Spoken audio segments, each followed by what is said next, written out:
today. Her name is Dawn Smith-Theodore. She is from Los Angeles, California, where she is a practitioner in the area of eating disorders.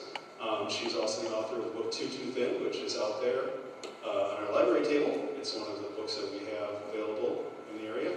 So please give her a warm welcome. She's going to talk to us a little bit about eating disorders today. Dawn. Hello, and I'm glad to have a few of you here. I know that the theme this year was eating disorders come in all shapes and sizes.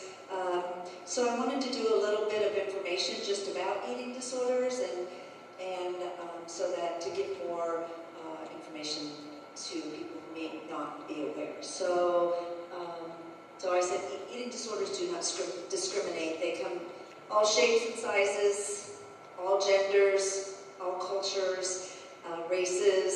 So, and I've been treating eating disorders for about 20 years, and I also am recovered from an eating disorder, so I'm very much in the belief that you can recover from an eating disorder. Okay, next slide, please. So these are just some statistics that I have, is that 1% of Americans have anorexia nervosa. 95% of them are female, and 25% of children with anorexia are boys. Also, these numbers are low because a lot of people, especially males, don't get treatment, don't come forward. 1 to 2% of adolescents and young adults have bulimia nervosa. 80% of them are females, and 1 to 5% of the general population has binge eating disorder, which used to not be recognized as an eating disorder, but it is now. Similar rates in males and females for binge eating disorder. So there's eating disorder, NOS, used to be the catch-all for us when we were diagnosing someone and they didn't meet the weight qualification, or they weren't throwing up enough times, or there was anything that was possibly, we put it under eating disorder, not otherwise specified. Now, we call it OSFED, it's just a new name, and it's the most common eating disorder. 4.8% lifetime prevalence in the U.S. adolescents. 81% of adolescents with eating disorders have EDNOS, and 75% of adults with eating disorders have EDNOS or OSFED, same thing.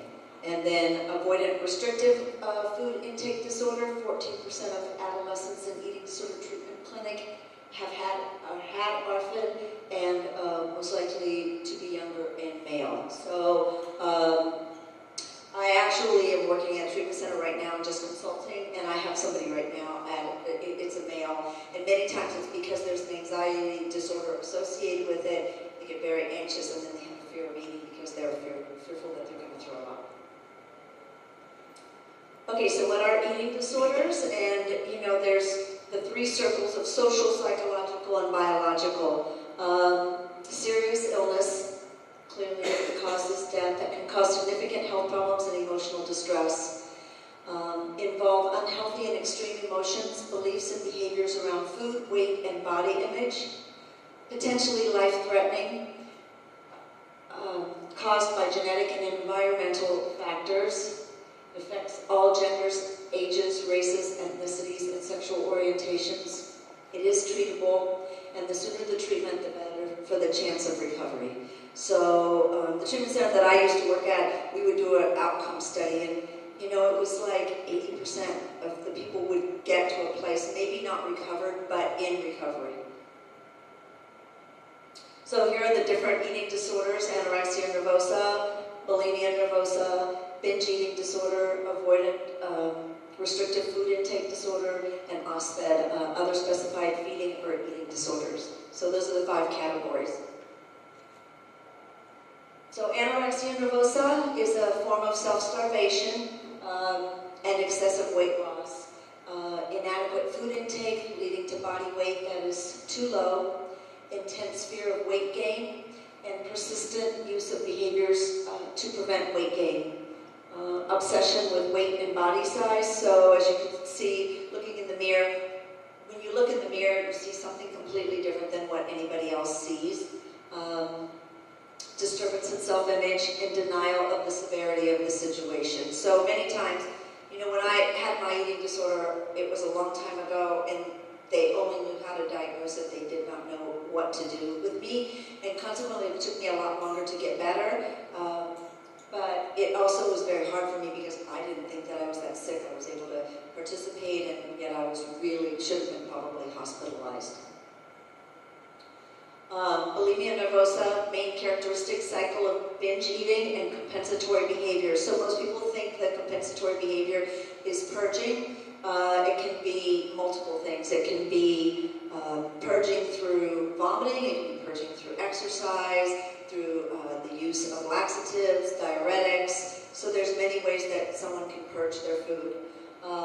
Regularly consume large amounts of food, and so feeling out of control with eating behaviors, using compensatory behaviors such as vomiting, laxative abuse, diuretic abuse, fasting, I forgot that one, and or excessive exercise. So if somebody's binging on large quantities of food and then the next day they don't eat, and then the cycle starts all over again, that also is bulimia. Extreme concern with body weight and shape.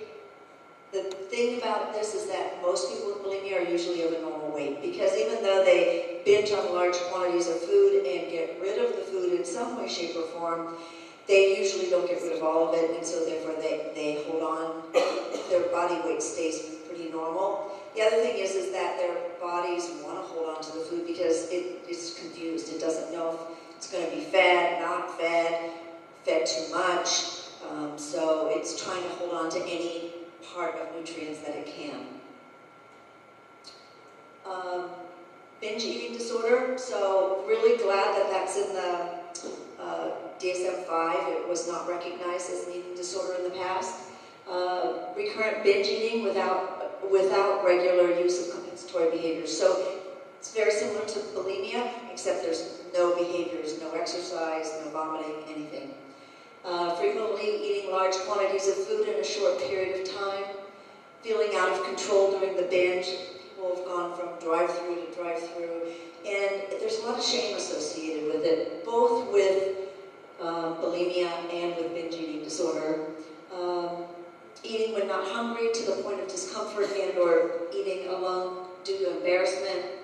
Strong feelings of shame, guilt, and distress about the binge, and can be of any weight or size. So where anorexia is kind of sometimes worn as a badge of honor because they can do something, there's an elitism that goes along with anorexia, that they can do things that other people can't do, like starve themselves.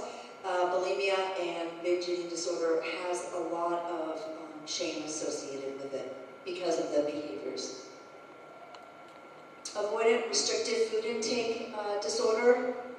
So main characteristics: lack of appetite and interest in food, fear of negative consequences of eating, and very selective and picky eating. So this fits the person, the gentleman that's actually in treatment at the facility that I was at yesterday.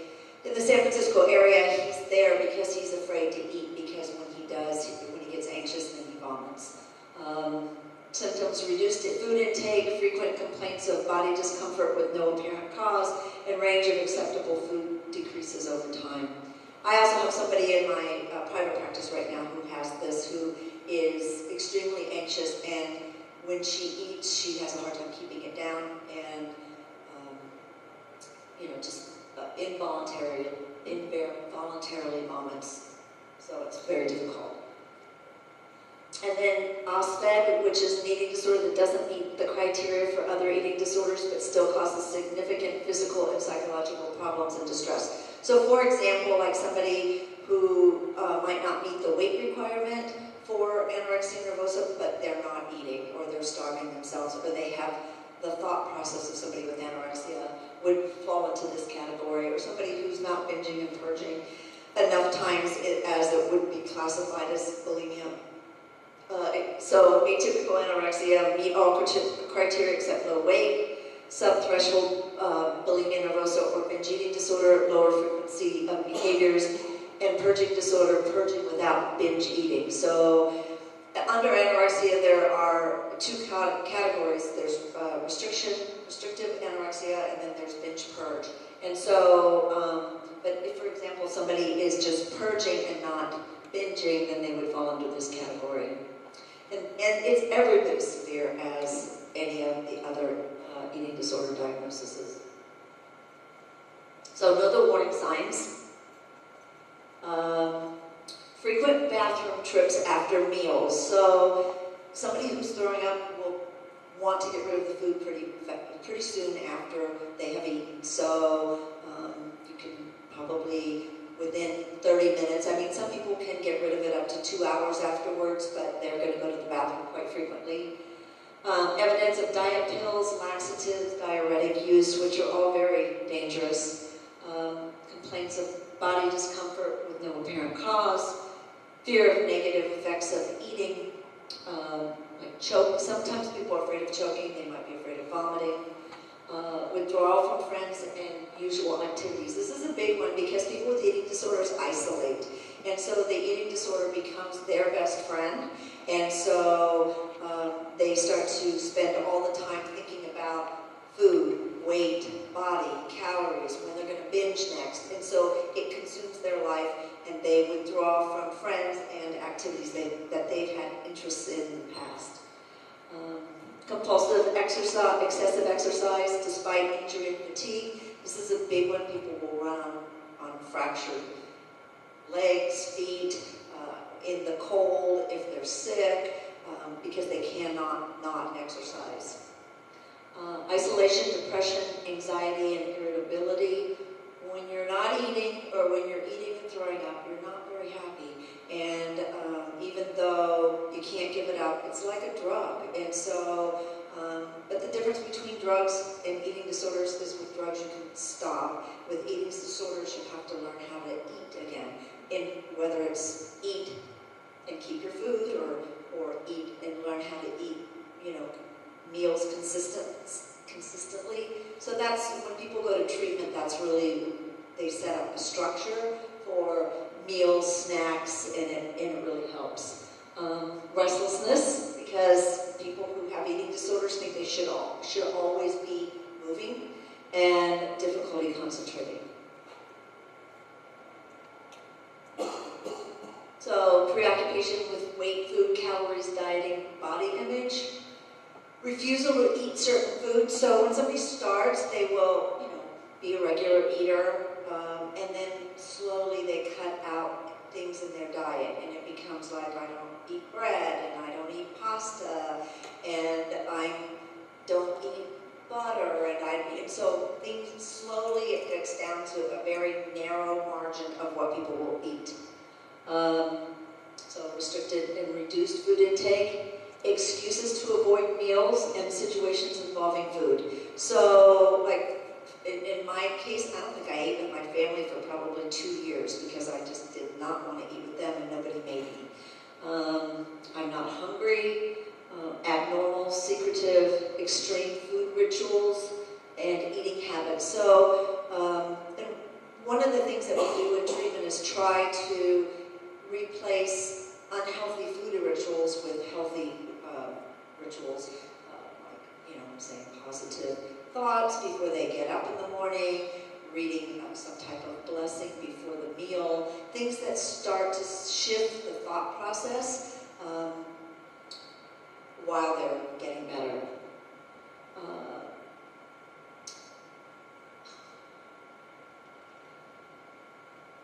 Okay, so there's also physical warning signs.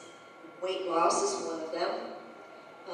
Weight gain and bloating, so muscle wasting, fine facial and body hair. So when somebody's losing weight, the body becomes very cold, and so it develops a hair on the body it's called lanugo, that is like fine little peach fuzz almost to keep the body warm. Lethargy, weakness, feeling cold all the time, dizziness and fainting.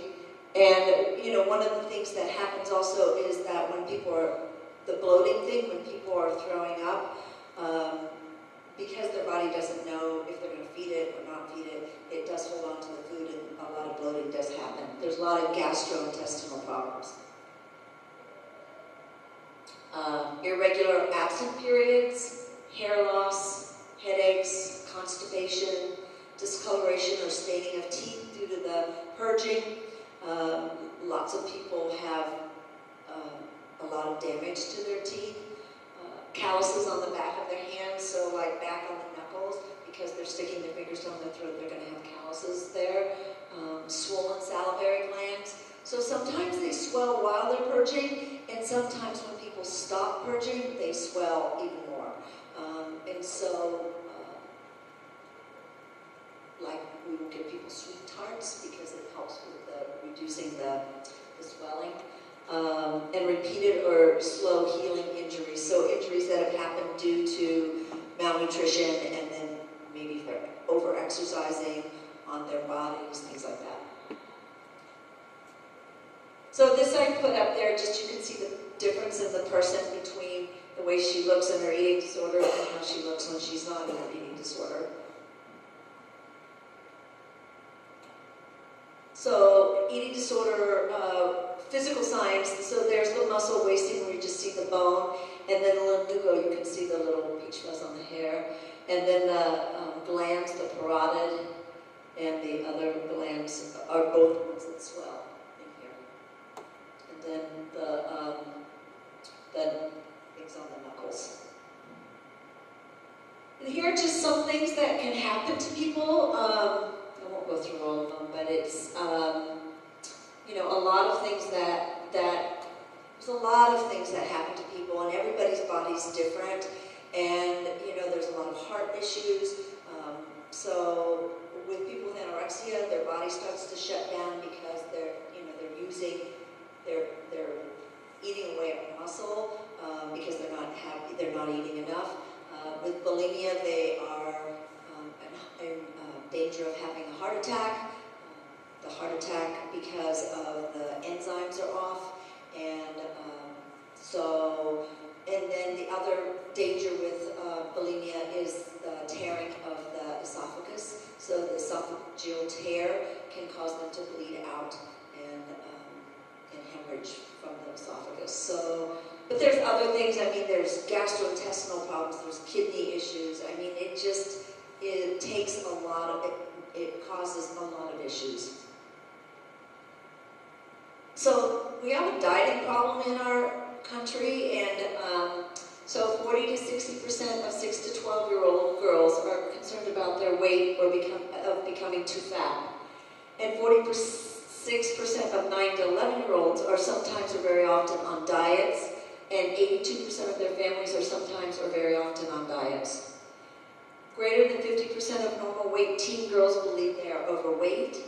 Among clearly non-overweight girls, more than 1/3 report dieting, and over 1/2 of teen girls and nearly 1/3 of teen boys use unhealthy weight control behaviors such as skipping meals, fasting, smoking cigarettes, vomiting, or taking laxatives.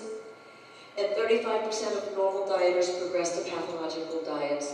Of those, 20 to 25% progress to partial or full syndrome eating disorders. So it's really important that we try to stop diets at such a young age, and also we try to teach clients in treatment that there are no bad foods and that's all in moderation. So and I always feel like, and clients will say to me, I feel like I have a secret because I know how to eat now that I didn't know how to do before. And having people really, you know, be proud of who they are and not have it so much attached to the size of their body.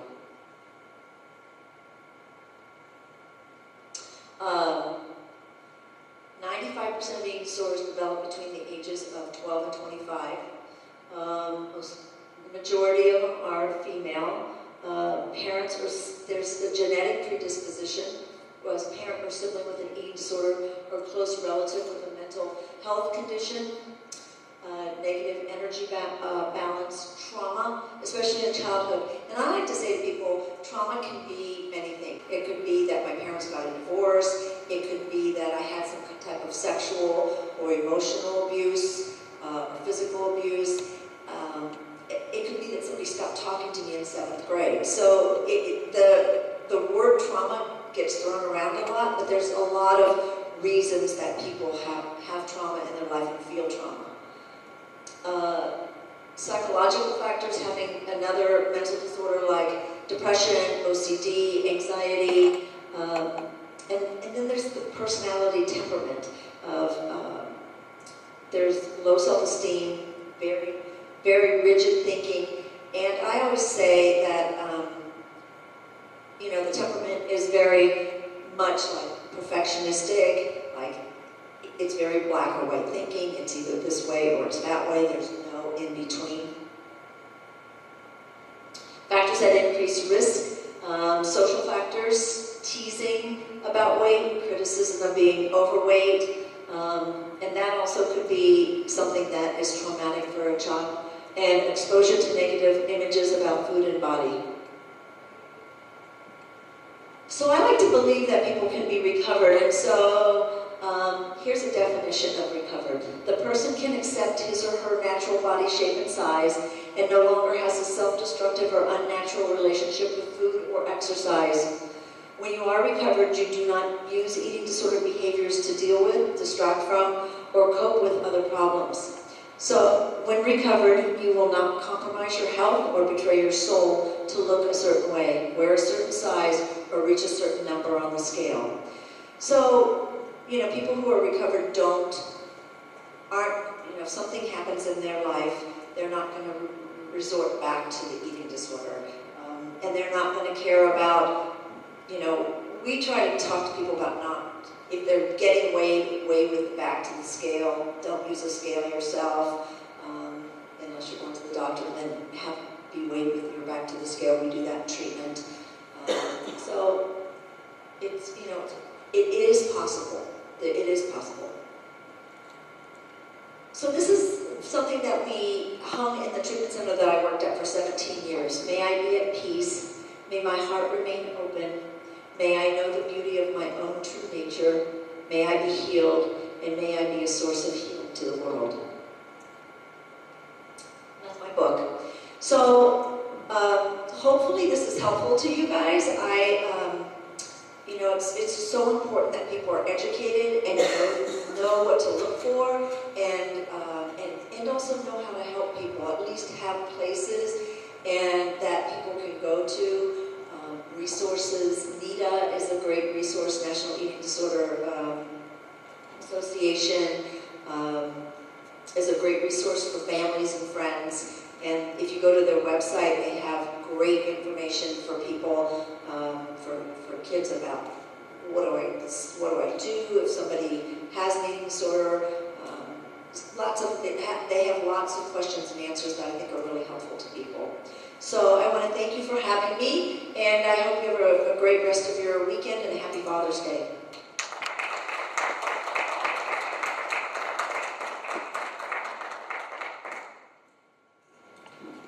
Thank you so much, Donna, for being here today. It really is a privilege to have her come in and speak to us and educate us, to have somebody so professional be willing to spend some time and come all this way to humid Wisconsin from nice, sunny California. So we can go ahead and put up the screen. There we go. Our next performance today is Gus.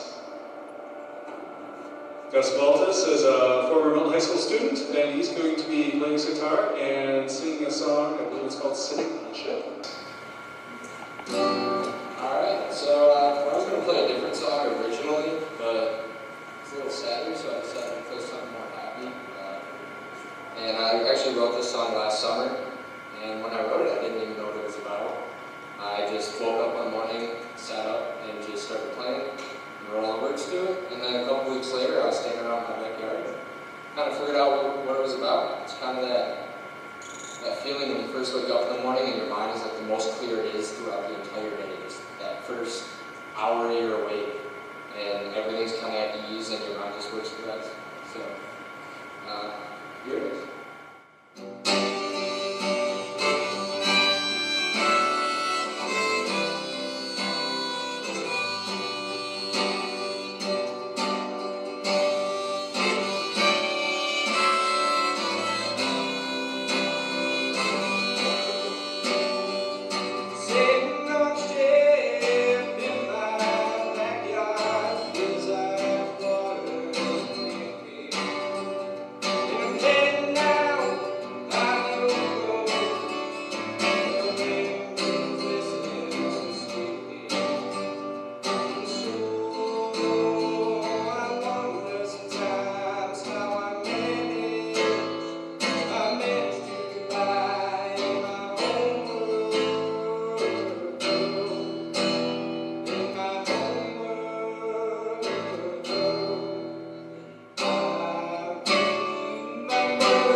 playing some other time. You let us know where you're playing some places, okay?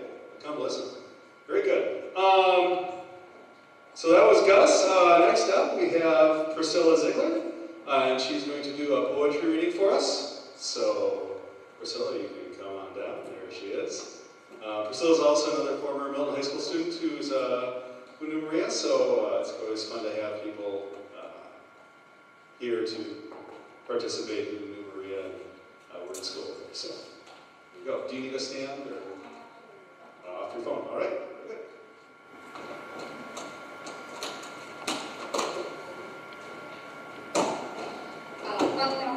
This is actually more of like a spoken word sort of thing than a true poem, so bear with me, please. My 5-year class reunion is happening right now about 12 miles down the road.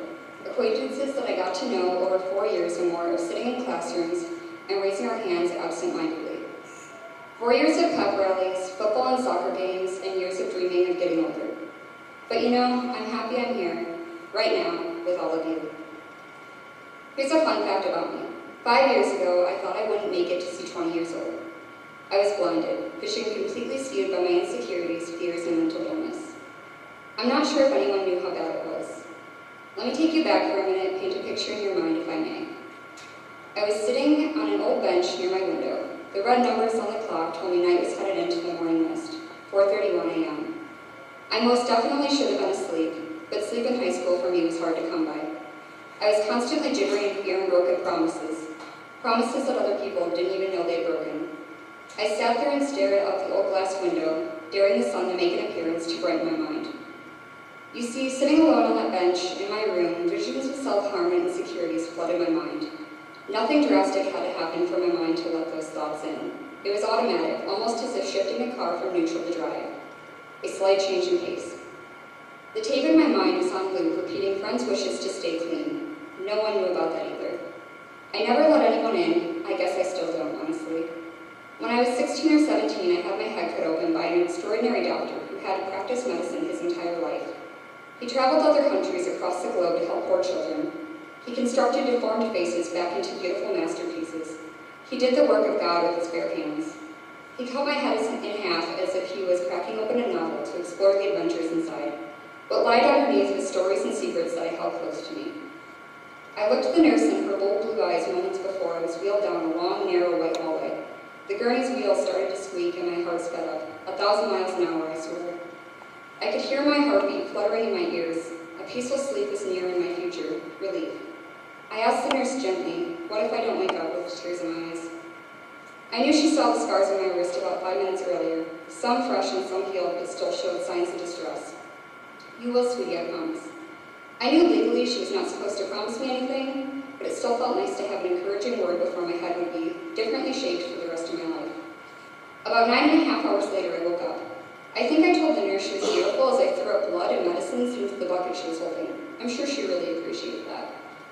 Her auburn hair curled down around the nape of her neck and her lips parted in a slight smile. It's a smile that has stayed with me to this day. The point here of this story, it's the small things in life, truly. I had heart-to-heart conversations for hours at a time, and I couldn't tell you a single word that was said. But I can tell you what color of lipstick she was wearing. It was a coral pink. The small things saved my life. The amount of times I was laying at the bottom of a bathtub, or at handfuls of medicines, or driving my car at 93 miles per hour on backcountry roads. It's been the small things my entire life.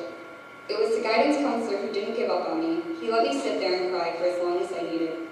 He listened and never once judged. It was the lines in books that I read over and over again, or the songs I repeated daily, saying as loud as I could in my room. It was the photographers I lusted after on Instagram and Facebook, trapped in their own minds too, but putting out gorgeous content. It was every small thing that made me hold on to those last shreds of hope. I can't tell you the amount of times I self-harmed or how many times I contemplated taking my life. The amount of times would likely be too many to count, unfortunately. But it happened. I lived through it. It wasn't easy. It was difficult and it wasn't fun. But guess what? I made it to 23. I held on to the small things. I trained my mind to have hope when nothing else was there. My dad's heartwarming smile, my mom's engulfing hugs, my sisters and brothers' silly jokes on family holidays. What I'm saying is that it's dark still. I'm not standing in a field full of daisies and sunshine every day, but it's not raining anymore. I don't have a full rainbow yet, but the pastel colors are fading and Some days, it's cloudy and even a drizzle or two stops to visit, but the sun does peek through. I can say I no longer want to die. I want to go on beautiful adventures. I want to travel to different places and fall in love with the world. I want to find the cutest coffee shops and see great artists create artwork I could never think of. For anyone still in the dark, still in the rain, if you feel like you are drowning, please hold on. Find the small things. Find the things that help you in the pitch black. I promise you it's worth it. I have so much hope to help everyone who is struggling and drowning in their mental illness. I want adults and children to know that it can improve. I know it's hard. It's a battle each and every day. Each day lingers with fear and exhaustion, but it can get better. It is so important to stress that others around you can help. I wouldn't have gotten through without my teachers, my family, and the few people I let in. Please don't give up. We have so much more life and so much more to give to the world.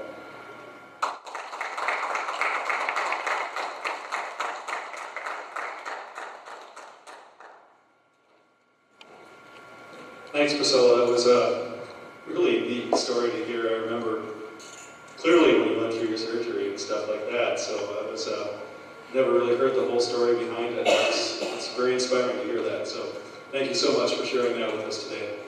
Our next speaker comes to us from Michigan. She's a friend of Maria's from treatment, and she's thankfully in recovery from her eating disorder, and we're really happy to have you here. Allie Beaver. Okay, so I'm Allie, and today I'm going to be reading a little story I wrote about my recovery journey. So I named it This Life I Live. Christine Perry states, "I'm only human and I bleed when I fall down. I'm only human and I crash and I break down. Your words in my head, maps in my heart, you build me up and then I fall apart, so I'm only human." This song is called Human. It is a song that is something that I relate to, having dealt with the eating disorder. This verse relates a lot to eating disorders during the struggle and during recovery. It shows that we aren't perfect and we do mess up, but we are human and we recover from it. I was 8 years old and I realized that there's a lot of stuff about myself I didn't like, things that I couldn't change. This took me into beginning to starve myself to try to change things. The doctors didn't see anything wrong. They said it was just a phase. This phase was so detrimental to my health, I wasn't getting nutrition to grow and my body was deteriorating day by day. This is what was considered a phase for 5 years before being diagnosed with anorexia nervosa at the age of 13 years old. I was then hospitalized 3 times from ages 13 to 16 to deal with this. My parents took me to Rogers Memorial Hospital when I was 15 years old, and this is where I met Maria. She was so kind and loving, beautiful girl. She encouraged me to keep fighting when the day was hard. She always made sure that I had someone to hang out during visiting time since my parents were in Michigan. She was by my side to help me whenever I needed help. She held my hand when the nurses put the feeding tube in, and she would write uplifting quotes on the mirror in the shower. She would sit at the table with me when I had my feedings, and she would color new crafts with me during my downtimes. She was a true friend, and this is one of the reasons I have found recovery and have been in it for 4 years. Recovery has been the most exciting and hardest thing I have ever done in my life, continuing to fight when I didn't see the end of the tunnel. The past 4 years have brought great joys. I'm learning who I am and what I like to do. I'm discovering things I never knew about myself. I have become a needed advocate and always wanted to spread the good news of recovery to anyone who is struggling. Recovery is the best thing that has ever happened to me. It has brought me closer to my family and to my friends, and most of all, closer to God. Yes, some days are hard, but every day when I wake up, I remind myself what I'm fighting for. Later in the song, it continues, and Christina Perry sings, I can do it, I'll get through it, but I'm only human. She shows that we can get through anything. We may fall, but we get back up and fight. Recovery isn't perfect, but we aren't either, so we work as hard as we can, and we get back up when we fall. Some days I can go through a day without any thoughts of acting on behaviors or body image, but some days not. As one of my favorite quotes says, every day is not good, but there is something good in every day. Recovery has brought me so many blessings. I have graduated high school, I am currently in college, I am in the honors program at the college, as well as an office assistant in the admissions office. I would have never been able to do these long days of school and work without recovery. My body would have never held up for these long days with no food or drink. God has richly blessed me with finding recovery and fighting through the struggles. Eating disorder recovery is amazing, and I want anyone to know who's struggling that you can and you will recover. It takes a lot of hard work and determination, but every single person who has dealt with or is dealing with eating disorder is so strong. Recovery is simply amazing, and everyone who has ever had an eating disorder and has found recovery will agree with me. So for those of you who are struggling, please know that you can and you will recover. Stand strong because you are a warrior and recovery is yours. Thank you.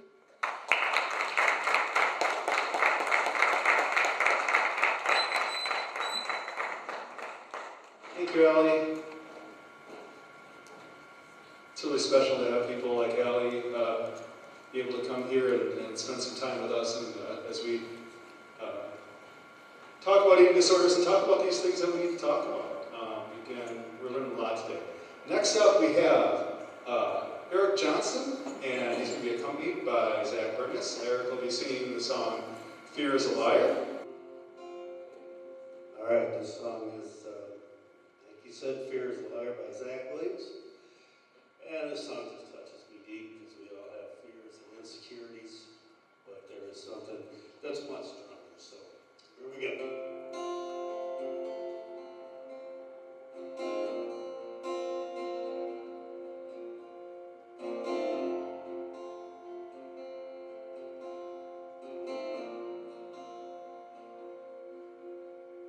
When it told you I'm not good enough, when it told you you're not right, when it told you you're not strong enough to put up a good fight, when it told you you're not worthy, when it told you you're not loved, when it told you you're not beautiful, that you'll never be enough.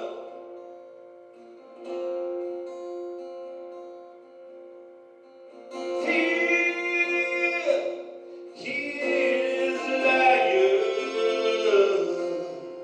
He'll take your breath, stop you in your steps.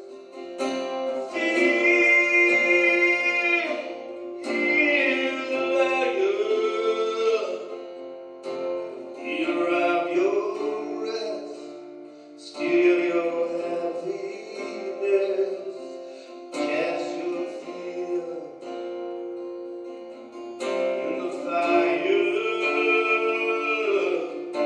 of steel. He is a liar.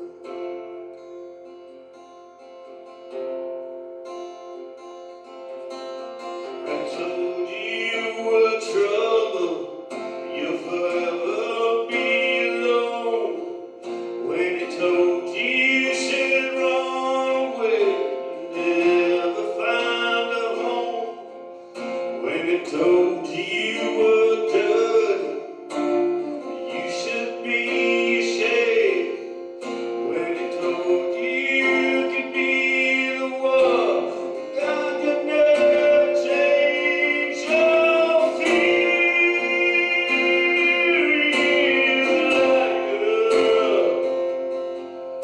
He'll take your breath, steal your happiness.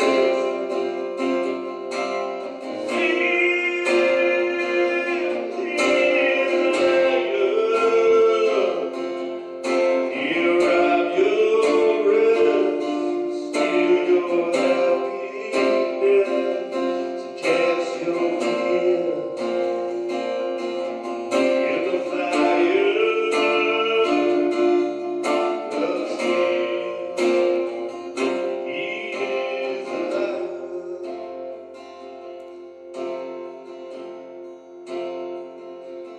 Let your fire fall and cast out all my fears.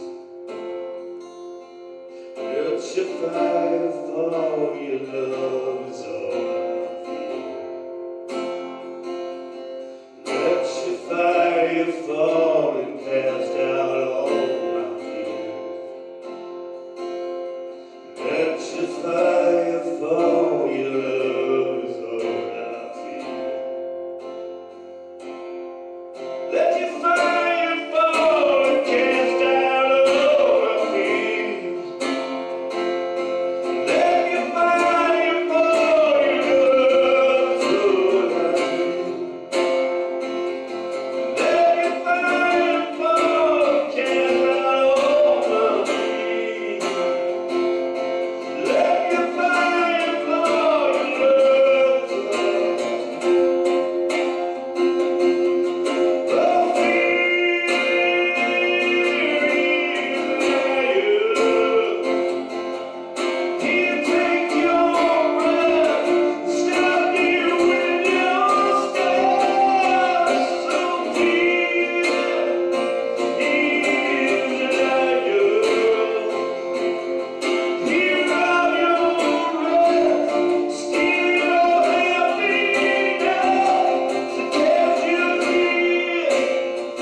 Eric and Zach.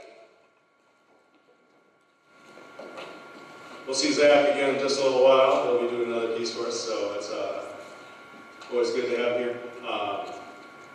Again, I know people who had a connection to Maria. I like to just mention that. Eric actually was one of Maria's leaders at church, so he knew her very well for that, and it's always nice to have him here performing because he's done a lot of 20 over years. Project Maria does exist basically to promote healthy choices as far as eating goes, and also to advocate for people with eating disorders in the Rock County area. We know that services are very hard to come by in the Rock County area, and so it's important that we become a voice for those people with eating disorders so that they can find the services they need, and we can connect them with the people that we want to go to. We don't actually provide services directly, but we're happy to connect people and be a resource to people in Project Maria. So it's a lot of work in that area. So when you're supporting Project Maria, you're supporting people with eating disorders and helping them find the access that sometimes is very difficult for us to find in our journey through the world of eating disorders. So with that, I see that Sydney is ready and waiting in the wings, so I'm going to turn it over to Sydney. Sydney is another former Milton student, and we're just so happy to have her here. I've connected with her and her dad on Facebook again. We're a few years away, and I know that she has a really neat story to tell us. So Sydney, why don't you come on out, and we'll hook you up. Mike.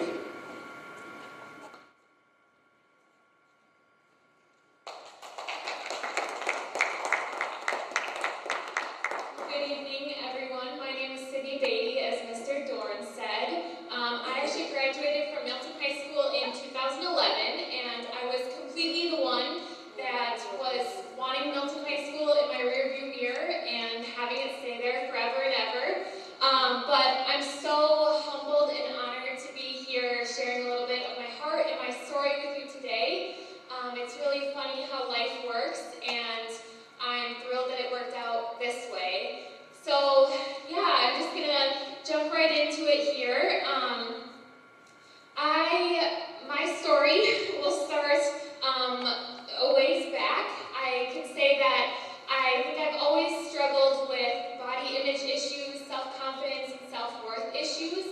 And for me, my eating disorder actually started manifesting when I went to college. Like I said, was ready to have Milton be in my rearview mirror, so I quickly went to UW La Crosse, and I started an athletic training program, and it was pretty rigorous. And I've always been a perfectionistic, all or nothing, as Dawn described the personality types of those that people with eating disorders often have. I fit that pretty well to a T. And so I'm very black and white thinking, very perfectionistic, all or nothing. And my eating disorder actually started as anorexia nervosa, which for those that don't know is the unhealthy obsession with eating healthy foods. And so mine kind of started as this health initiative to just get myself healthy, and really I let diet culture and the thin ideal seep into my life. It is the air that we breathe these days, so it happens very easily and unconsciously for me. And I quickly lost control, unfortunately. And orthorexia then, as I began losing weight and getting compliments and feeling for the first time that I had really excelled at something and been really good at something, which was losing weight. Then quickly it evolved into anorexia and became a really, really dangerous thing for me, and I'm not going to share numbers or anything like that for triggering reasons. But I was at a really, really bad spot, and unfortunately didn't have any physical energy, mental capacity. I was at the darkest place that I could ever fathom. I myself also, I'm learning that Maria was at Rogers Memorial in Oconomowoc, and that's where I ended up as well. And so I ended up having to take a semester off of college, and I was actually inpatient for 3 months. So it really was something that kind of blindsided me. again, my eating disorder started as just this healthy initiative. So at that point, I truthfully had no idea how badly things had gotten. I knew that I was really hurting physically and mentally, and I knew that I might not make it at that point. But I guess I really didn't know the extent that my eating disorder had a hold of me. And so that's the one thing that I do want to share about eating disorders for those that know loved ones, friends, family. They are all-consuming and really will take over every single part of your life. And so that's where I found myself. That is what had happened to me. And I'm just so incredibly blessed that I was able to receive treatment and was surrounded by my loved ones who could come alongside me and lift me up when I couldn't lift myself up at all. There's one particular instance that comes to mind. I have a little brother, and he was about 6 years old at the time when I was really in the depths of my eating disorder. It was winter, and I had all the typical signs of malnourishment. I was freezing all of the time. I had no energy, and all my 6-year-old little brother wanted to do was go sledding.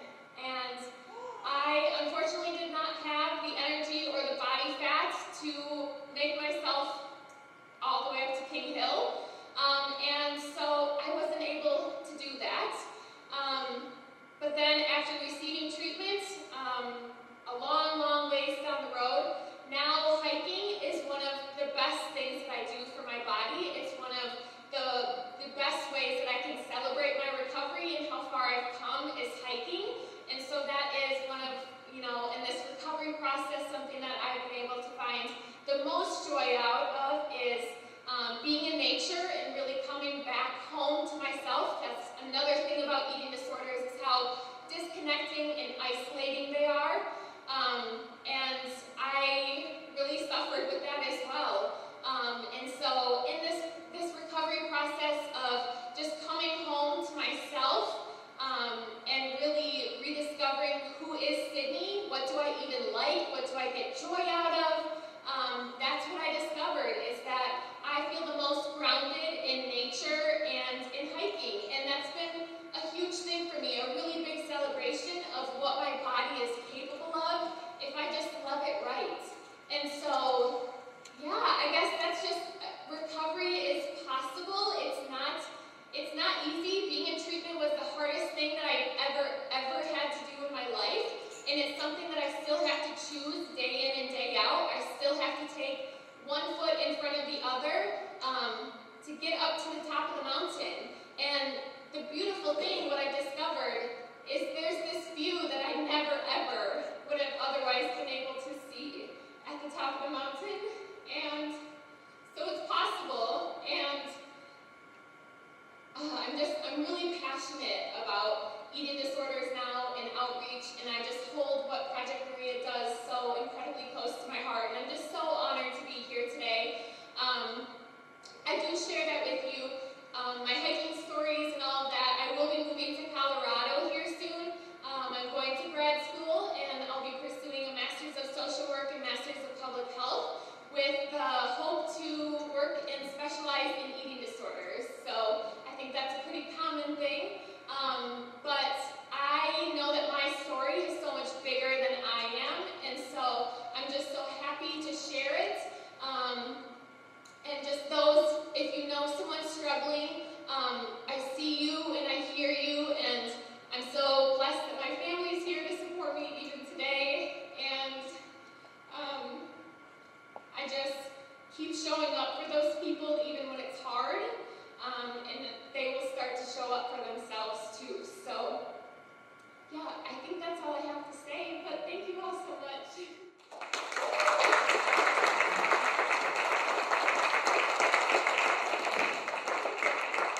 Thanks so much for coming and sharing that with us. Last year we had a whole lot of dancing and stuff like that as part of the Project Maria event.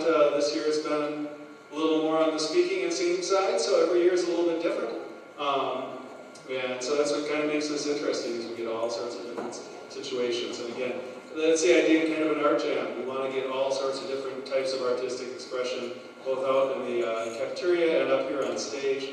So again, if you know people who are interested in this, this is an annual event, and we'd sure like to continue to get a wide variety of individuals involved in it. So if you know of somebody who might be interested in being involved this year, make sure they get in contact with us. Next up, we have Katie Lane, and Katie will be singing and playing guitar. Her song is called My Father's Eyes by All Star. So Katie.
Thank you so much, Katie. Thank you for sharing that with us today. Next up, we have Rachel Rennick.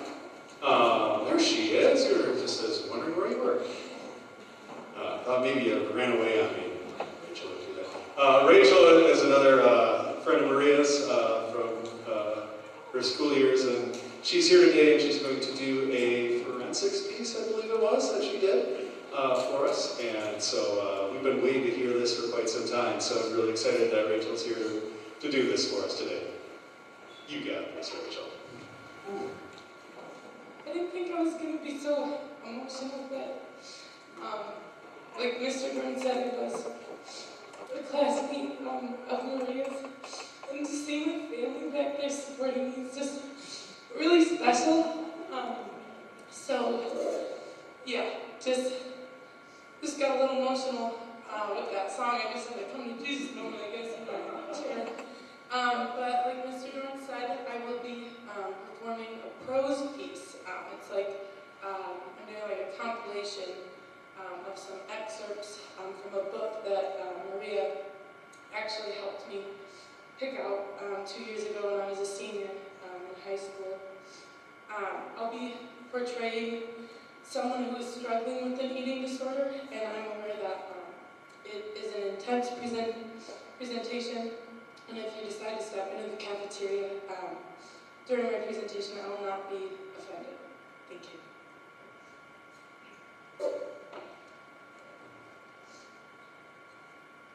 A mother's love crushes everything in its path. At the end of the day, life with an anorexic isn't about triggers and causes. It isn't about reasons in right or wrong or blame. It isn't about success or failure. Strange as it sounds, it isn't even about life or death. Love. That's what life with an anorexic is about. I love my daughter absolutely as much as I am capable of loving. Each time I feel my strength give out, I love a little more. There is nowhere my daughter could go that love won't lead me after her. Love. That's all. It's the only thing that matters. That's what I've learned as Elena's mother. That affirmation is an excerpt from Claire B. Dunkel's Hope and Other Luxuries, A Mother's Life with a Daughter's Anorexia.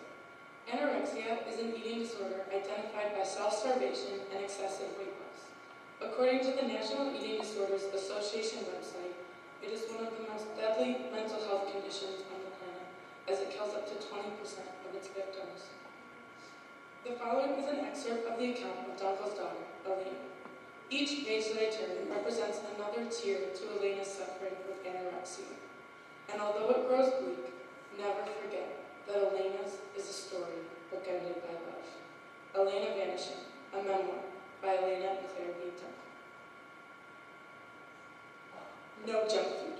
Exercise every day. Study hard. Work hard. Be hard. No tears. No meat.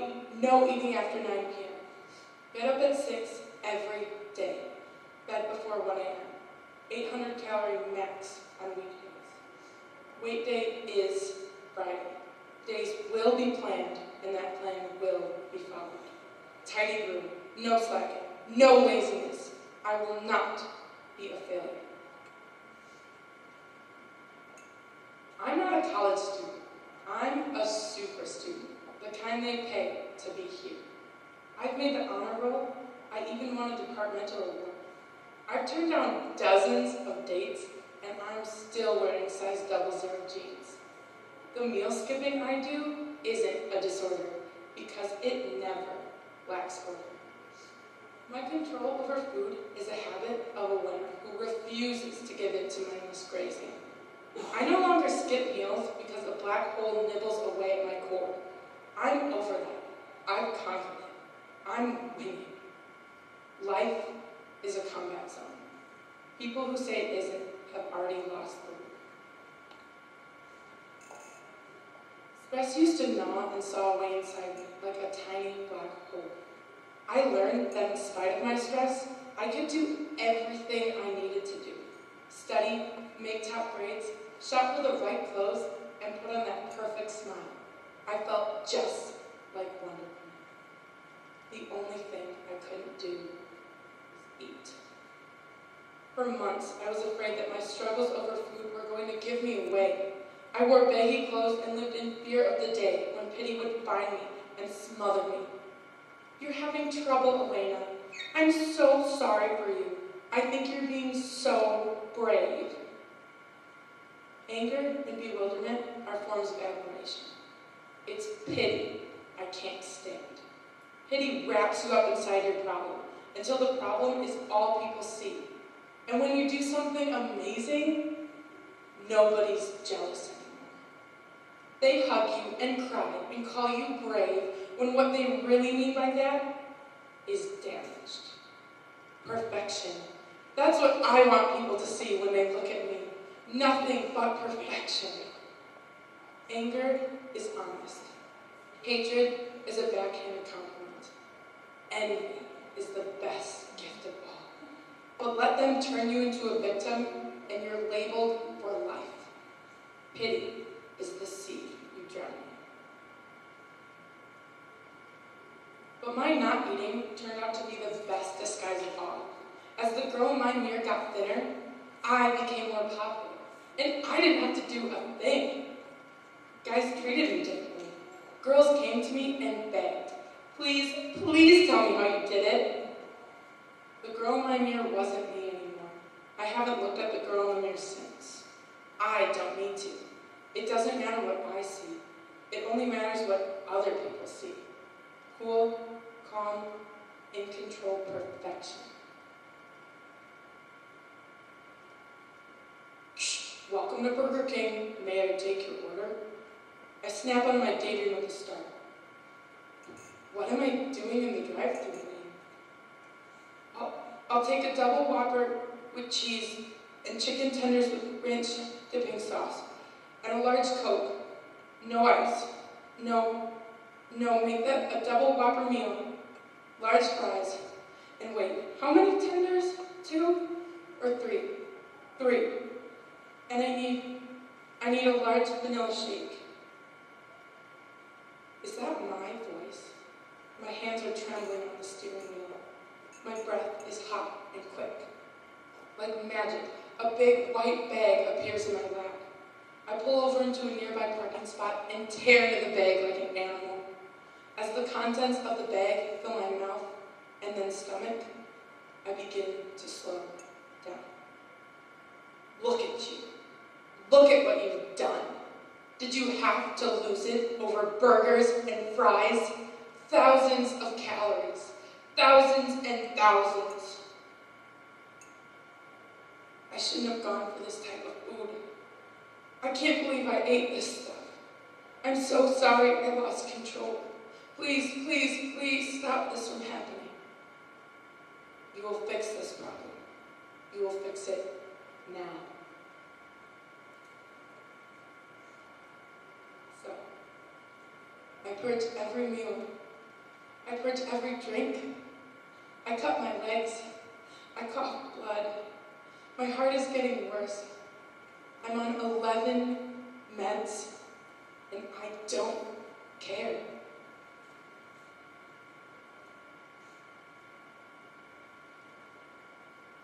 I'm hidden inside a giant cinder gray skull, a shell of death between me and my life. That skull has stifled my better intentions.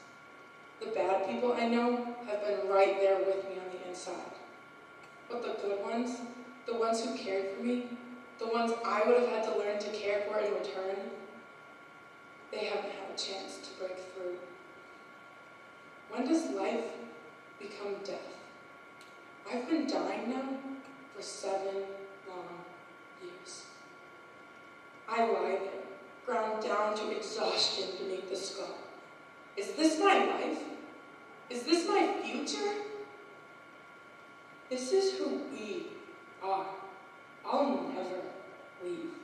I'm all you've got left. I close my eyes and cry myself to sleep. One by one, the people who love me come into my dream. Gemma, Dad, Valerie, Clint, Mom. I see wonderful teachers. Every single life that has enriched my life has been a separate gift of love. Those lives come pouring into my dream from all sides. Friends and the pets of friends, aunts and uncles and grandparents, one after another. Those lives that have touched mine gather until they become an enormous crowd that presses in around me. The skull can't keep them out anymore. It begins to shrink away. Freed from its shell, I feel the contact of those lives like a living current of love. It flows through the whole vast crowd of us and holds us safe in the cradling hands of God. Life is love. Life in all its suffering is love, and death is powerless to change that. The skull dwindles until it lies on the ground at my feet. I pick it up. And it's so small now that it fits on the palm of my hand. I hold it, debating what to do. I can't throw the skull away. It's too important. It's been part of me for too long. But I won't keep it where I can see it anymore. I won't let it warp my vision again. So I reach behind me and put it on my back. I feel it flatten into my spine. strong wings. Awesome.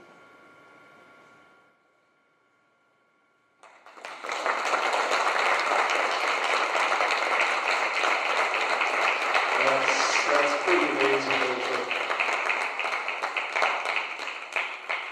You know, I gotta say, right now Rachel's one of her big moments here on the stage was being named prom queen when she was in junior high. But honestly, I think this is even better. So it's a better moment. So thank you so much for sharing that with us. Next up, we have Zach Burtness coming back. Zach this time will be again playing his guitar, but he'll be singing as well. So the song he has for us today is Beloved by Jordan Felice. So please welcome back to the stage, Zach Burtness.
You are loved.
Thanks so much, Zach. Always appreciate hearing you sing. Zach and I have known each other for quite some time. Did a lot of singing together over the years. So, our final speaker today comes to us from Minot State University and the National Eating Disorders Association. His name is Tony Ruiz. He is a speaker with the National Eating Disorders Association. He teaches kinesiology and education at Minot State University. And we're very pleased that he was able to come join us today. We're going to do a little switching of the lights on the stage here to make sure everything is all set for him. And we're getting our screen put down again. But please give a warm welcome to Tony.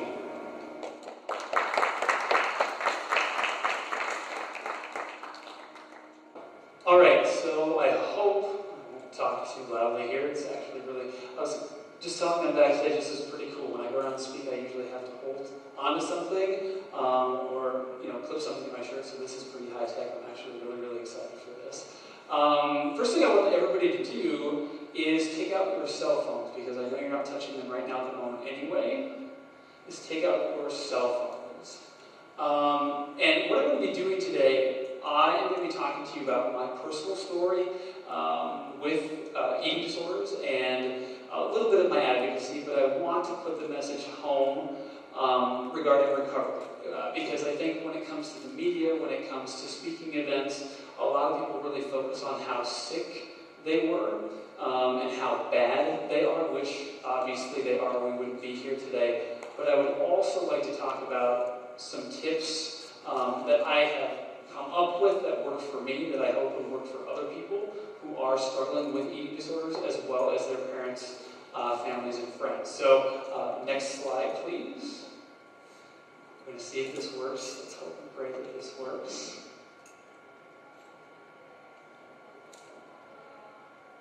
Okay, so if you guys could answer this question, a one-word answer to this question, by texting my name, 668 to 37607 to join.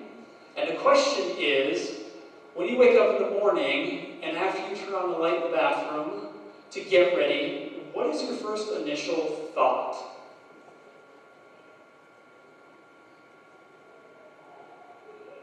What is your initial thought in the morning when you get up, go into the bathroom, start getting ready for work, school, whatever it might be? What is the first thing that comes into your mind when you make eye contact with yourself in the mirror?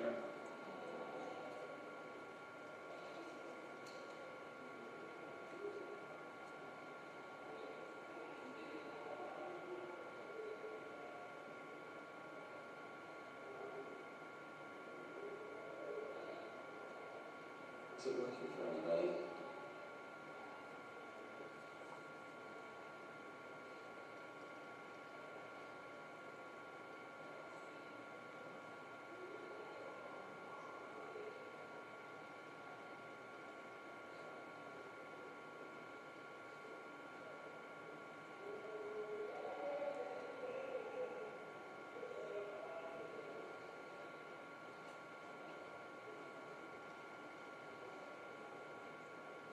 Anybody able to answer submit their answers? You can raise your hand and let me know if you have. Okay, we're not showing up like this is supposed to, so maybe we'll just have to move on. Okay, we'll keep those thoughts, what you're going to input in your head as we move along here. Next slide, please. So, what is it like? Anybody in here, raise your hand, please, if you know of somebody who has had an eating disorder, if you're a parent of someone who has an eating disorder, or you yourself are in recovery. What do you usually tell people what it's like? Or if you could explain what it's like to struggle with an eating disorder, what would you say? If anybody's comfortable talking about that, or give me a couple of words. What is it like? What is the experience like explaining what it's like to live with an eating disorder or eating disorder thoughts? I'm going to try and pull you guys in the entire time, so let's get to start now.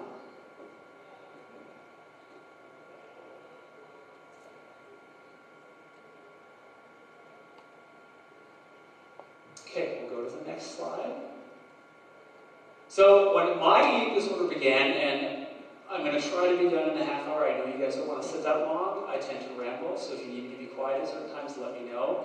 But when my eating disorder began, my grandfather had an interesting way of approaching me and saying that he didn't understand what an eating disorder was, because he was so frustrated by the fact that my body, not only was my body changing, but my personality had completely done a 180. I was no longer the person that I once was. And so he looked at me the one day while I was looking into treatment options, and he just said, "Troy, why couldn't you just pick up the bottle? Why couldn't you just choose something else that wasn't this?" And at the time, I was pretty upset. I couldn't explain to him why I chose to have an eating disorder versus picking up the bottle and maybe having a struggle or a little bit of trouble with alcohol. But I look back on it now, and please go to the next slide. This is how it feels at times when I try to explain to somebody what it's like to deal with eating disorder thought processes or dealing with an eating disorder. I know you think you understand what you thought I said, but I'm not sure you realize that what you heard is not what I meant. Okay, it's really confusing to be able to explain to somebody that I don't see what you see when we look into the mirror. Okay, you don't understand the intrusive thoughts day in and day out. The rituals, the regimens, the obsessive thoughts, the voices that tell you to do things that you know are not healthy for you. Okay, and so for somebody to try and understand an eating disorder, something you cannot see, those voices, those urges, triggers, any other thing, it's very difficult to try and explain that to somebody else when they can't physically see the disease. Next slide, please. So my journey, what was really behind my eating disorder? And it's a plethora of issues. There were a lot of different things that contributed to my eating disorder.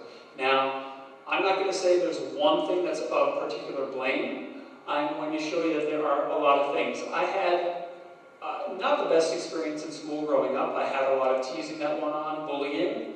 My parents divorced when I was 5 years old, and there was a lot of significant trauma that went on. I didn't realize it then, I realize it now, but something that was pushed under the rug. Okay? I learned very early on that it was much better to push things under the rug, not talk about them, and that would make things better. I was very perfectionistic growing up. Especially when I went to college and it was regarding grades. In high school, I didn't really care about grades so much. I liked the social aspect. I did football, basketball, track, hockey, baseball. I did every single sport that there was available and loved that much more than I ever did the academic part. But that significantly changed when I went to college. There was family alcoholism that was involved growing up. I never felt like I was good enough. I don't know where that came from. I was never obsessed with numbers, with my weight at all during high school. None of that manifested until I went on to college and the eating disorder very much began. So the self-perception that I had, I struggled very early on with identity. And I very much consider myself a man of faith. And to me, those two things are never going to work themselves out. And so my perception over time that I've learned now was that through an eating disorder, I was kind of, sort of, in a really twisted way, starving what I could not control. Okay? Because if I was focused on making myself more physically attractive, which wasn't the goal in the beginning, but making myself more physically attractive, maybe the attention would be in other areas. Okay? Yep, go ahead. I'm definitely not perfect. But life came to a point where everything pretty much just stopped for me. Like I said, my eating disorder began in my transition to college, so roughly 18, 19, 20 years old. I started off really just trying to change things, to eat better, to work out more. After all, I was going to college. My body was going to change, and I wanted to prevent that. I can remember a specific night in the dorm room, looking in the mirror and for some reason hating what I saw. Okay, and I'd never experienced that feeling before, and I knew that I had to make a change. And so from that point on, I started an exercise regimen that I had never heard of or done before, and that really started my journey into my eating disorder, because from there on, everything became more. Everything became more intense. And my obsessions, my regimen, all really kind of culminated from that. Go back one slide, please. Sorry about that. So my behaviors began, like I said, in high school. I didn't care about grades. I was there for the social aspect. I loved sports. But in college, the control was around food. It was around exercise. It was around my grades in college, getting that 4.0, something that just wasn't me. But it was something that I could semi-control because everything else felt like it was completely out of control. And I think as the first speaker this afternoon or this evening talked about, an eating disorder is extremely isolating. I gave up birthdays, I gave up social engagements because I needed to work out. I made excuses for not making it to meals, from I'm not feeling well to I already ate. All of those things started that really weren't part of my personality as a young individual. And that first job that I took, I have an undergraduate degree in education, and that first teaching job, I wanted to be perfect. So all those things really transitioned from college into my first job. Okay, next slide, please. So my self-esteem and my self-worth were based on a couple of things.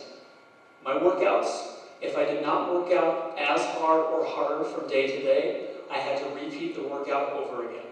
If I did not sweat the same amount every single day during my workout, I had to repeat the workout until my body, or my eating disorder, I should say, told me I was okay. My appearance, what was seen, again, I wanted to make myself more physically attractive. I wanted to make myself more physically fit because I got attention in that regard of being in shape, taking care of myself, because I wasn't dealing with what was going on the inside. I looked for that external approval, my grades. I could control the physical, and I could starve what people could not see. Now, this is absolutely hindsight in the moment. I had no idea what I was doing was wrong. Absolutely no idea. And it didn't matter. The highest of highs in my eating disorder, no matter how hard I worked out, no matter how much I did not eat, it never was good enough. It lasted a very short period of time, and then I went right back down and needed to get that high again. So I almost compare it to being a drug abuser, because your body over time becomes used to the exercise, and without it, you go through withdrawal, you become depressed, anxious, just as somebody with an actual drug would do. Then a turning point. I learned that there were a lot of physical issues going on with me. Not only was I physically changing in appearance, but I learned that I had had a heart attack when I was 22 years old. I went for a regular checkup and found out that I had a heart attack at 22. My liver and kidneys were not in the best shape. And unfortunately for a lot of people with eating disorders, I was misdiagnosed 3 separate times. Once by a regular physician, the second time by an internal specialist, and the third by a hospitalist.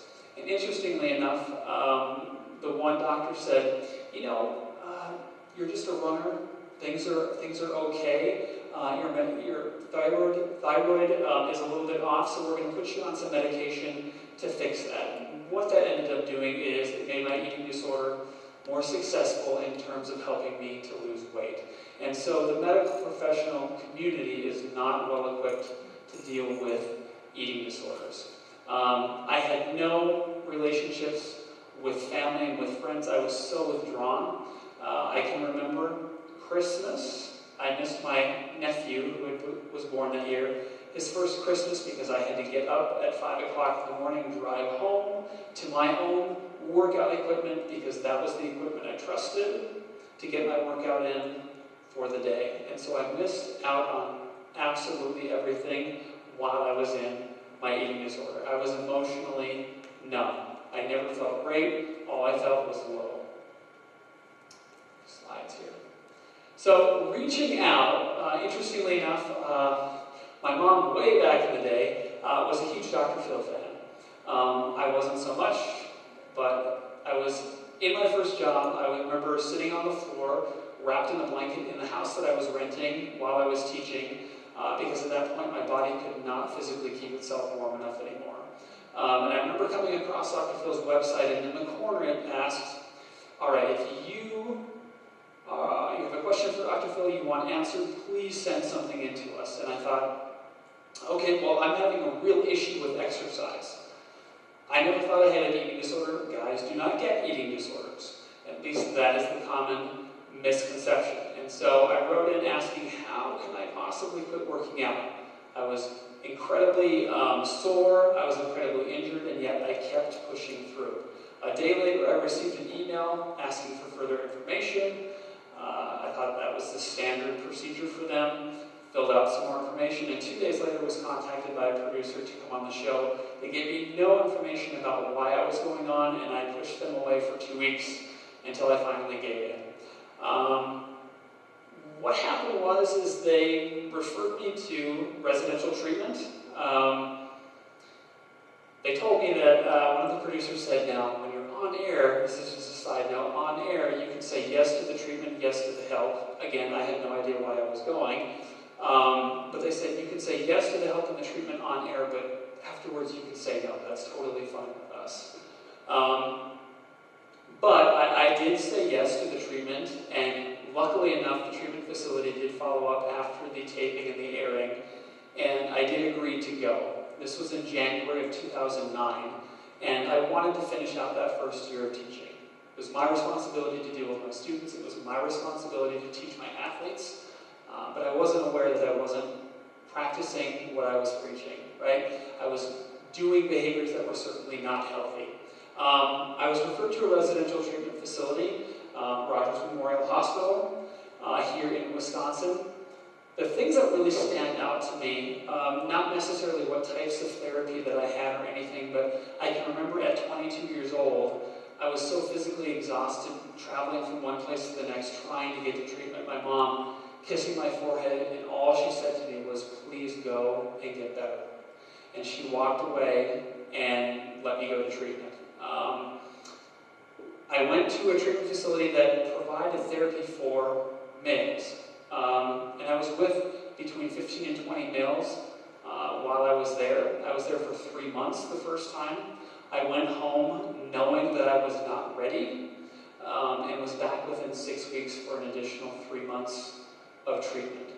The second time I was there, I addressed what I needed to, and I felt that I had gone through, put the recovery tools in my toolbox so that when I went home and was in outpatient therapy, I could keep my recovery on track.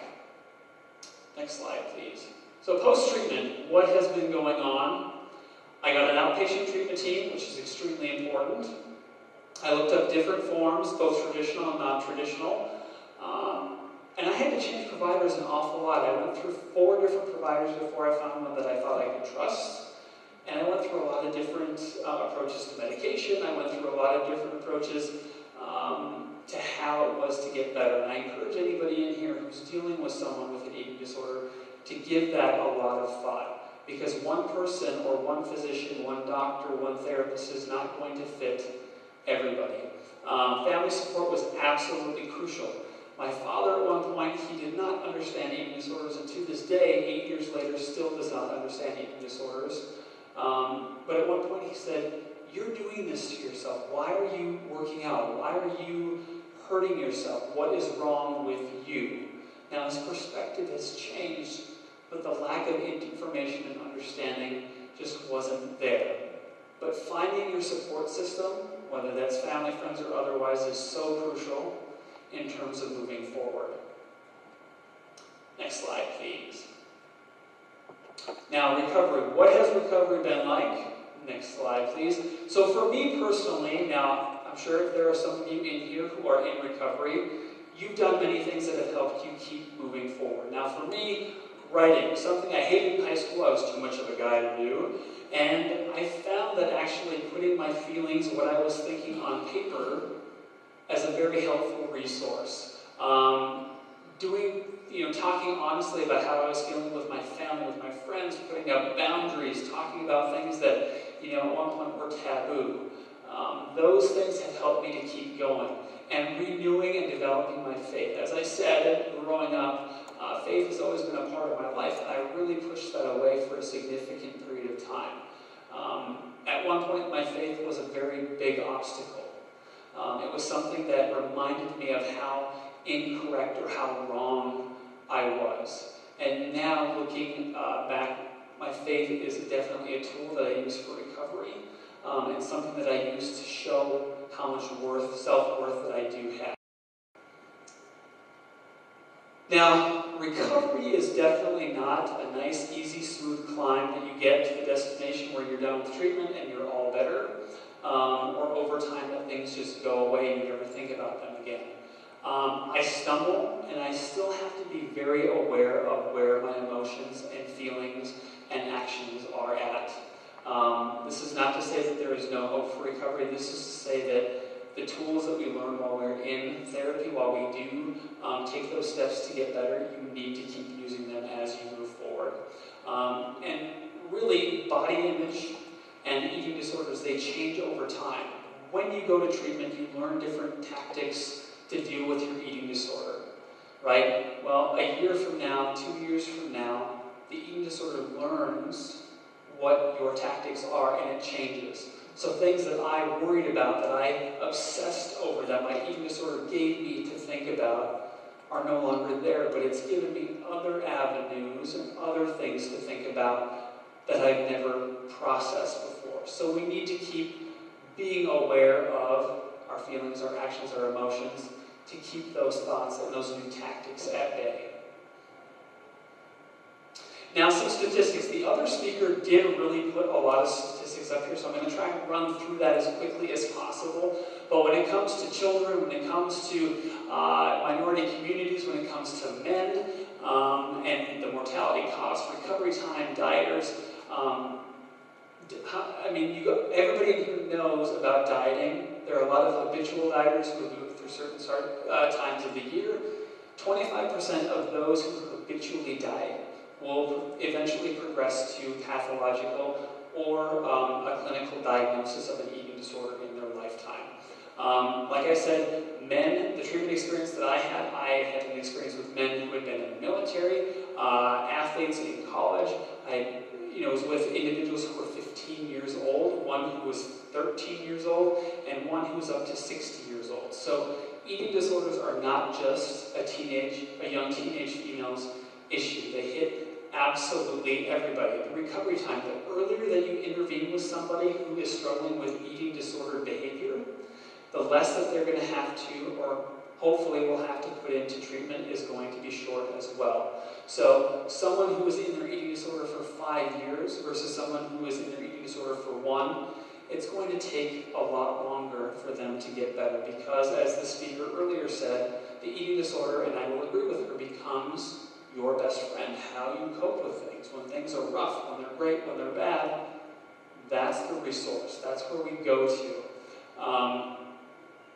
You think about cost, you think about when it comes to men and eating disorders, 10 million men in the United States, and I think this is very, very low. I think there are upwards of 20 to 25 million men in the United States who struggle with eating disorders, whether it's disordered eating or a subclinical eating disorder. Sexuality, this is the big thing that I think that a lot of people misunderstand. Well, if you're a male and you have an eating disorder, you're automatically struggling with your sexuality or you're gay.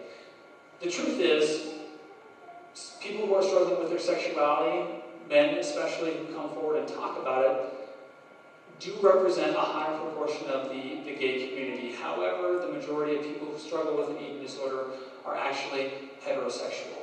And I think that's an extreme barrier for those to come forward and actually talk about their symptoms, because they might be afraid they're compared to one population over another. 43% of guys are dissatisfied with their body. 33% of men who binge eat experience depression. And we're much, much less likely to get help. We think that of eating disorders as a female issue, as something that we should be able to control. We're strong. We shouldn't have to deal with these things. And oftentimes, an eating disorder gives you, if I eat less, at least this was my perspective, if I can work out, if I can eat less, if I can do this and I can do that without fully nourishing my body, that makes me stronger. That makes me a more formidable individual. Next slide, please. Now, Stats Central, I'm not going to keep a lot of time on this. I'm going to run right through these. But males represent 25% of individuals with anorexia, and they're at the higher risk of dying because they're often diagnosed later. One study found that 35% of female and 10% of male college athletes were at risk for anorexia, and 58% of female and 38% of male college athletes were at risk for bulimia nervosa. I teach in the Department of Kinesiology at a community college, and I will say every single sport that I have taught athletes representing those sports, every single year I find a student who is struggling with whether it's disordered eating or eating disorders. A study of more than 2,400 individuals shows that an eating disorder is found that 97% had one or more co-occurring conditions. So 94% had a mood disorder, mostly major depression.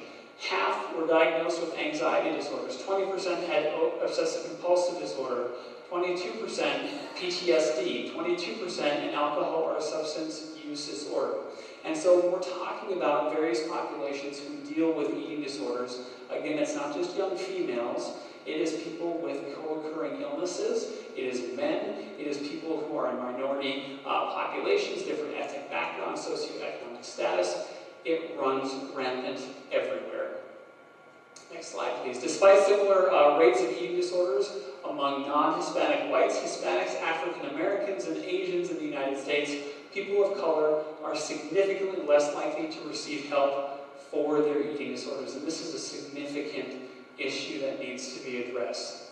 Although eating disorders affect a higher proportion of males, I said this before, who identify as gay or bisexual, the majority of males with eating disorders are actually heterosexual. Next slide, please. Athletes haven't been very participative in, if that's a word, you haven't participated with me in this, but how many of you in here can say that from a background, whether you're a parent or you've experienced this, how many of you have experienced a coach or someone in sports who said, if you lose a little weight, you're going to perform better, or if you bulk up, you're going to perform better than the rest of them? Does anybody have that experience that said, if you change the way you look, you lose weight, you bulk up, that's going to make you a better individual? Every time I ask that question, at least 25%, if not 30 to 40% of hands go up in every single room that I ask that.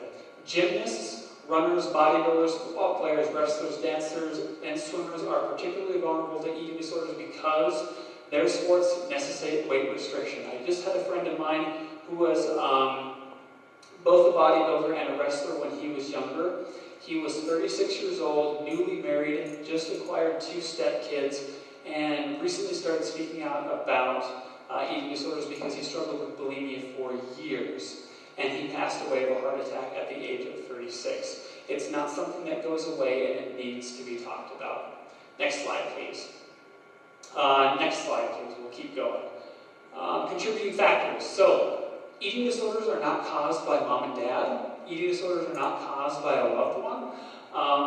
There are psychological factors, interpersonal factors, biological and genetic factors, and social factors. The one thing that I wish I could take away from my mother is the fact that after all the speaking engagements I have ever done across the United States or otherwise, she continues to say, Troy, every single support group and every person who has ever talked to me has said, it's not my fault. I will never not believe that. I will never believe that, because she said there's always in the back of my mind thinking, what could I have done? What should I have done? When should I have said it? Why didn't I say it? That's the one thing I can take away. But if there's anything I can say today, Mom and Dad, it's not your fault. You can be a catalyst in somebody's recovery, though. Biology loads the gun, and the environmental event pulls the trigger. So, sexual abuse, the loss of a loved one, a death in the family, major change going from high school to college. A ton of different things can trigger that eating disorder or disordered eating behavior. I'm seeing, as I'm going around, a lot of rise in eating disorders in women in their 50s and their 60s. I'm seeing it obviously in men, in kids as young as 9. We have to figure out what is pulling the trigger. Okay, next slide, please. So, book plug here. I apologize, I don't have hard copies today. It's available Kindle. But I want to talk about recovery because, yes, eating disorders are horrible. Yes, they're dangerous. Yes, we need to talk about those. But I want to talk about what worked a little bit for me, and hopefully you guys can take away a little bit of that for you. If you would like the book, please let me know after. I have my email address here, and I will send you one, no problem. It's called Journal Reflections of Recovery Unbroken because while I was in treatment for 6 months, I wrote in my journal almost every single day. And I wanted to show, okay, what my eating disorder thought process was like when I was in treatment and then when I was healthy. And so those are put together to make tips on how you can get better from your eating disorder. So, 7 steps. Step 1, admitting and realizing that something isn't right. So, the same question for 8 years, okay? I always get this when I'm talking. Guys have eating disorders. It's frustrating. I've been talking about this stuff since 2010, and still media outlets like NBC Sports just asked me 3 months ago, do you guys really struggle with eating disorders? Yes, we do. A variety of people aren't aware of being sick. Like I said, it took me over a year to realize that I was sick enough to be in residential treatment. When I got there, I looked at everybody else and thought, I shouldn't be here. I'm not sick as him. I'm not as sick as her. But realizing that my behavior is taking away from my quality of life, that's what I need to realize to know that I need to do something about it. Next question. Next step 2. Committing to recovery. Mom and dad, a brother and a sister, a friend, a pastor, whomever it might be, cannot tell you to get better. Okay, you have to make that decision for you. That first day in residential treatment, I was not ready, and I knew that, and I went home anyway. Okay, that landed me back in treatment because I was not ready. Time is the tool for staying on track. It gives you that insight and growth, and unfortunately for people with eating disorders, they don't get that time. They don't get that opportunity to really learn how to adapt to the eating disorders that change. Step 3. So, finding and renewing your faith and spirituality. Now, this one may not be applicable for everybody, but for me, I found and renewed my sense of faith. Like I said, it became an obstacle in the beginning. It was something that I used, the eating disorder used to tell me that I was not good enough. And I rediscovered that, changed my thought process, reframed how I thought about my faith in the eating disorder, and used that for a tool in recovery. Okay, next one. Build your support network. One person alone cannot get through an eating disorder. So, if you aren't uncomfortable at times, this is my personal, the way that I feel about things. If you're not comfortable in your recovery, if you're not pushing yourself to do things that make you uncomfortable, you probably need to check where you are at in your recovery process. We all need to be a little bit uncomfortable at times, and we're only as sick as our secrets. Okay? Finding more than one person is essential, and persistence from your support team is crucial. So holding you accountable and you holding yourself accountable, okay, when you know a behavior is going to lead in the wrong direction, when you know a choice that you're making is going to set you back, you need someone there to help keep you accountable and call you out in a very loving and supporting manner. Step 5, become aware of internal dialogue. So the word cloud that we supposedly did at the beginning, I wanted you guys to put up what you immediately think about in the morning. What's the automatic thought process? And usually is, this is wrong, that's wrong, this is ugly, I need to change this, I look tired, I look horrible. Those internal thoughts, those automatic thoughts that we have to change. Okay? Throw away the comparison game, what we look compared to other people. Okay? When we do that, and this is part of social media that I'm not so much a fan of, but social media is a significant tool for people to compare lives and how much better somebody else has it, when for the most part they're making it up. Okay? But we have to become aware of what we're thinking in ourselves. We don't realize what we say to ourselves 24 hours a day. Step 6, conquer your challenging emotions. So, trauma. I didn't realize that things people had said to me over the years were very traumatic. I didn't realize that my parents' divorce was traumatic. Okay, I was told to get over it or get through it, but I wasn't told that that was significant, or the transition from high school to college, or the teasing that I received in high school. In elementary school, I didn't realize that that was traumatic. Negative thoughts are not yourself. Being open, your thinking processes. One of the things I like to say a lot of times to people who are struggling, who say, I'm not making any progress. I stumbled last week. I gave in this week. I'm not making any progress. That awareness, that acknowledgement that, hey, I made a mistake, is one of the biggest tools in recovery, because that means that you are open still to becoming better. You are not your eating disorder, and the negative thought process, separate that as a totally different individual, because that is not you. What you do, go back one. What do you do, what do you add to your life by holding on to the very thing, your eating disorder or the negative thought process, that actually takes away from your life? So when we think about that negative thought process or your eating disorder as a separate person, why would we want to hold on to that control? Okay, step 7, rest and achieve post-traumatic growth. So the biggest obstacle for me was learning how to let go of what had happened, and learning how to step forward and move forward without my eating disorder being my identity. Okay? The gym being my identity, or certain foods being my identity, or dealing with that internal shame and trauma. Track your successes. Give yourself credit for staying on track. And even if you do slip or fall, knowing that you're getting back up is extremely important. Physical stability, so having your weight in a healthy range, is absolutely critical to staying in recovery. Your struggle is empowering. Awareness is absolutely awesome. You are not your eating disorder. Your emotional well-being isn't entirely at stake when you face a challenge. Most people will say, this is a fear food of mine. I'm not comfortable going out in what I'm wearing. I'm not comfortable skipping a day at the gym.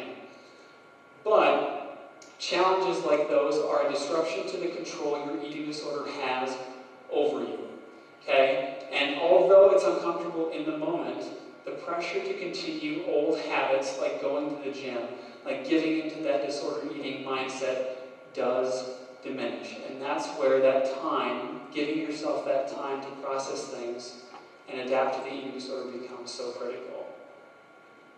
Next slide, please. Final thoughts. When we think about eating disorders, and you can go down the list, please, I think there are 4 or 5. There are visual components to body image and eating disorders, how you see yourself. And remember, those distortions are very much there. The mental component, what you believe and think about your appearance. The emotional component, how you feel about your body, so your height, weight, and shape. And the kinesthetic component, how you feel in your body, not just about your body. So again, trying to explain an eating disorder to someone who is not struggling, or to a parent or a family member, it's extremely difficult. But we have to approach eating disorders and recovery from these multiple standpoints if we want to make sure we can tailor the recovery approach to every individual who needs it. When we focus negative emotions on the body, we become both the abuser and the victim. So when we give into those urges, when we give into that extra hour at the gym, or we give into restriction or binging or purging, we're becoming the abuser to our own bodies and the victim of that. So we have to change the mindset of how we think about what that specific eating disorder behavior is giving us. Next slide. Now, I just kind of chopped it off and ended it there because I did go over 7 minutes. I do appreciate you though for staying. If you have questions, I will be here to answer anything. If you have questions about anything, the book, or where to get resources, where to get help, you want to connect in any other way, I'm very open. I would love to answer and talk with any of you, but I very much appreciate you being here. I'm super honored and humbled to be invited, and I hope that I send some sort of a message that you guys can take home with you. So thank you very, very much.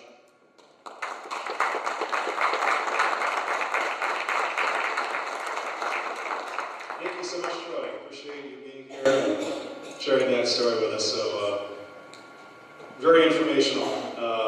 Does anyone out there, if you got a minute, does anyone have any questions you want to shout out? I know we got kind of a thin crowd at this point, an intimate setting. I like to say. I can answer questions here. If you don't feel comfortable, please find me out somewhere else, and I would be more than happy, or email. I'm totally open to any of those. All right, great. Thank you again. Thank you very much. That concludes the on-stage portion of Project Ray for this year. We still have a lot of stuff out in the lobby as far as visual artwork going on. You can make a card, you can get some painting done, there are massage tables out there, all sorts of great stuff. So please take advantage, go through the silent auction stuff. If you feel inspired to bid on something, that'd be really appreciated. But you don't have to, no obligation. We just want to be here to, again, spread awareness about eating disorders and let people know that help is available and recovery is certainly possible. We've seen lots and lots of examples of recovery is possible today, and that's really encouraging. Once again, a big shout out to Carly up there in the booth, who's been helping us out all day, running the PowerPoints, and she's doing this stuff live, folks. She hasn't seen a lot of this stuff before, so she's doing a fantastic job. Veronica, who helped with the equipment backstage here, for JATV for being here and recording this for us, and for everyone else who's been involved. So thank you very much. Hope to see you out in the lobby, and have a great evening.